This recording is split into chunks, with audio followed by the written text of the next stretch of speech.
Hey, I'm Brian, and this is H.O.W Motorsports. Today on H.O.W Motorsports, we will be showing you what you should do when you buy a new-to-you vehicle and some tips for what you should look at before you go trail riding on your vehicle. Well, this is what we bought my wife. We bought her a 2008 Toyota FJ Cruiser. Has relatively low miles, four-wheel drive, nice overall platform. She decided she wanted to build something different instead of a JKU. She wanted to have a weird and quirky build, so we decided to go with the FJ. Not sure what route we're actually going to take, if we're going to do a pre-runner route or a crawler route. But that's kind of up in the air right now. But what I'm going to show you today is I'm going to show you what I like to do whenever I get a new vehicle in my possession, whether it's really, really old or kind of old or something like newer like this or brand new. These are a couple things I like to do when I get a vehicle from somebody else's possession that I don't know all the history on.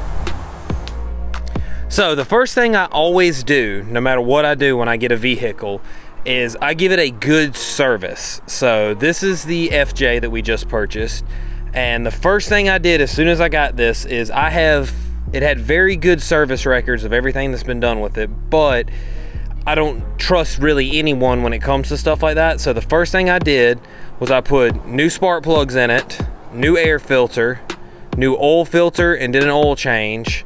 I checked all the levels in the coolant, the power steering fluid, the brake fluid. I checked to look at the quality of everything like that, even as far as the windshield wiper fluid. Checked all of that, made sure it was topped off, good to go. I went through, I checked the differential, the front differential fluid, the rear differential fluid. I also like to do a full transmission service. So I'll go up underneath the vehicle and do a fluid change on the transmission, change the fluid out, put a new filter in it, do a full service on it. I go through and I check all my ball joints and tie rod ends and every greasable fitting that is on it, and grease every fitting and check to see if there's any play or anything wore out. I check all my bushings, which I usually do this before I buy a vehicle. I actually check the bushings and everything to see how it is, but I just double check and go through, re-grease everything, check the brakes, and that's the main thing I do when I first get a vehicle. So when I take in consideration of how much money I'm spending on a vehicle, I tax on another $500 on top of that vehicle, give or take, for what I call a startup expense of just let me knowing that all the fluids have been changed, everything is good, and just, restart the ticker on it. I'll also check on the vehicle when I get it and check for, I kind of do this before I get it and a little bit after I get it, check to see what the major issues with it is and see if they've been addressed. I like to do that before I purchase a new vehicle, but then I'll also afterwards just keep digging on forums and seeing what pops up. So we got this FJ, and I went through, I did a full service, checked over everything on it, made sure everything was good to go, and we're getting ready to take it to Windrock this weekend and see what it can do in its stock form. Something like my buggy, what I like to do is before I go on a trail ride, I do what I call nut and bolt. This is a good habit to get into. I go over all the suspension components and make sure that they're good and tight. They're all my link bolts are tight and they're in good shape. All my suspension bolts. I check the fluids and make sure the fluids are all good. Everything's topped off. Make sure I didn't lose any over the last trip. I inspect my heim joints on my steering components. Make sure they're good. Check my heim joints here. again, nut and bolt everything. I try to check every major component, make sure all my nuts and bolts are not tight, nothing got loose, especially with everything hard mounted like it is in a buggy. I really check everything good and make sure they're nice and everything's nice and tight. This buggy is broken right now, so I'm not really nut and bolting it yet. I've got some more work to do to it before it goes on a ride. And the FJ is new, so I kind of went through and checked and made sure all the bolts looked good and were tight, nothing was loose.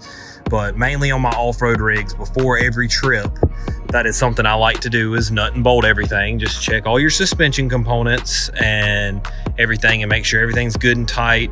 Check your lug nuts. You would not believe how many rigs I see on the trail lose a wheel because of a loose lug nut, especially with you beating on them and everything. So I check my lug nuts and I just nut and bolt everything and check the fluids.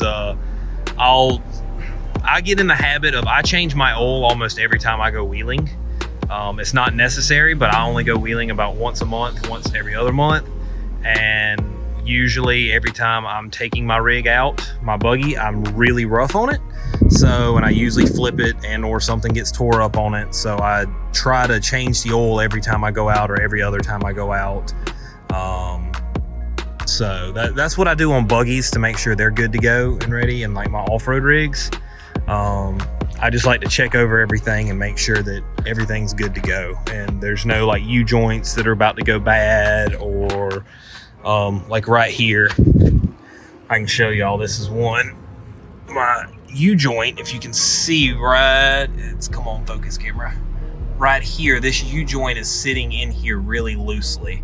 So I'll probably change out this yoke, or not this yoke, this Toyota flange on this one because it's really loose, and this has got a really high drive line angle, so it is it wears out pretty quick like. So these are some little tips and tricks that I like to do before I go out on a wheeling trip or right after I purchase a new vehicle. Just good owner maintenance is what I like to call it. Make sure I check everything, because the last thing you want is for something little and stupid to break on the trail while you're on the trail. So that is some of the things that I check when I get a new vehicle and right before I go out on the trail. Look at your owner's manual and see what your owner's manual says for your vehicle on service records and at what mileage you need to have stuff done. And that is some stuff that and I would follow your owner's manual. I would also check out forums and pick through the good information and the bad information the best you can, and see if there's other stuff that people suggest to check that are known failure points and problems on vehicles, and I would go from there.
So if you like this video, hit that like button, comment, subscribe, hit that bell, and like always, get out there and build something.